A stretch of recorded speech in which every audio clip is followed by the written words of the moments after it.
செய்ய பானை. ஒரு ஊரில் ஒரு பாட்டி ஒருவர் இட்லி கடை நடத்தி வந்தார். ஒரு நாள் அவர் ஆற்றுக்கு சென்றார்.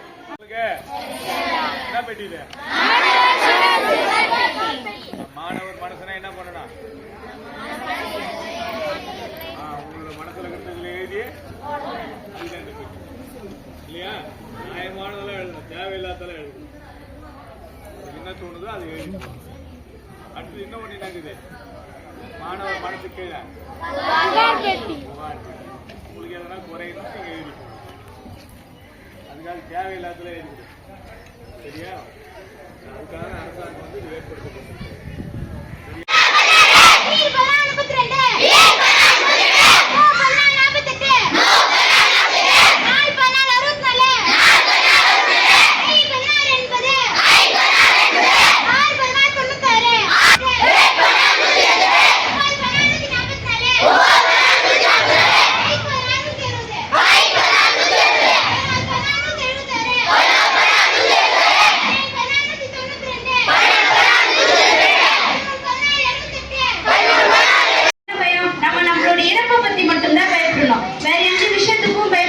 எல்லாத்துக்கும் முன் வந்து எல்லா விஷயத்தையும் பயப்படாம ஐயா படிக்க சொன்னார்.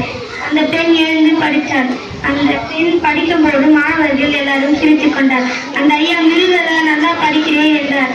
மீறி கத்திருந்து என்ன தெரியுதுன்னா, எல்லாரும் படிக்க கூப்பிடுறாங்க, நீங்க வந்து எனக்கு தெரியாது நான் போக மாட்டேன்ட்டு நம்ம வந்து இருக்கிறோம். அதெல்லாம் வந்து விட்டு நீங்க நல்லா படிக்கணும்னு நினைச்சுக்கோங்க. குதிரை பொம்மை ரொம்ப பிடிக்கும். எனக்கு ஏன் குதிரை பொம்மை பிடிக்கும்னா, அவங்க வந்து எல்லாத்துலயுமே முயற்சி செஞ்சான். அவங்க அம்மா வந்து குதிரை பொம்மை வந்து நான் தர மாட்டேன், அவங்க வந்து ஆசையா கேட்டாங்க. அவங்க அம்மா வந்து இது விற்பனைக்கு இருக்கு, அதனால நான் தர மாட்டேன் அப்படின்னு சொல்லிட்டு சொன்னேன். அது அந்த பொண்ணு எதுவுமே கண்டுக்காம ஓடி போய் அவங்க வீட்டு களிமண் எடுத்து அவ அழகா செஞ்சா, குதிரை பொம்மை செஞ்சா. அதுல ஒரு குதிரை பொம்மை வந்து விளையாடுறதுக்கு, இன்னொரு விற்பனைக்கு வச்சிருந்தா. அப்ப வந்து ஒரு பொண்ணு வந்து எனக்கு இது குதிரை பொம்மை வேணும் அப்படின்னு சொல்லிட்டு வந்து கேட்டுருப்பா. அந்த பொண்ணு வந்து குதிரை பொம்மை வேணும்னு சொல்லி கேட்ட உடனே அந்த பொண்ணு உடனே தயங்கப்படாம எடுத்து கொடுத்துருப்பா. அந்த பொண்ணு அதுல வந்து எனக்கு அது உடனே எடுத்து கொடுத்தா அப்படின்னு சொல்லிட்டு எனக்கு அதுல ரொம்ப பிடிக்கும். படி கால்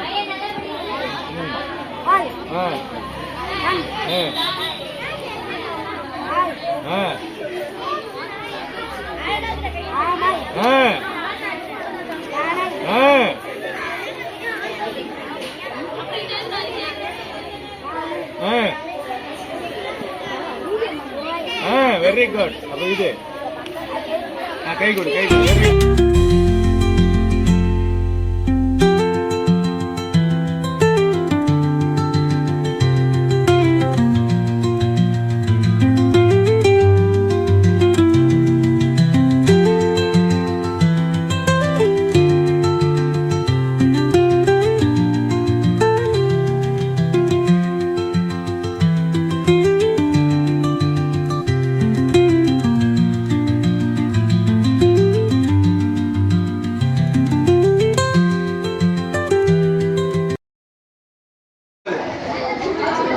எந்த நீங்கள் பரீட்சைக்கு போனாலுமே டெஸ்ட் எழுதணுமாலுமே நிறைய பொண்ணு என்ன நினைக்கிறீங்கன்னா, நான் தான் ஃபஸ்ட்டு எடுத்து போய் கொடுக்கணும் டீச்சர்கிட்ட அப்படின்னு சொல்லிட்டு என்ன பண்ணுறாங்கன்னா, விரைவாக முடிக்கிறதுக்கு விரைவாக போய் தவறுதெல்லாம் கொடுத்துட்றாங்க.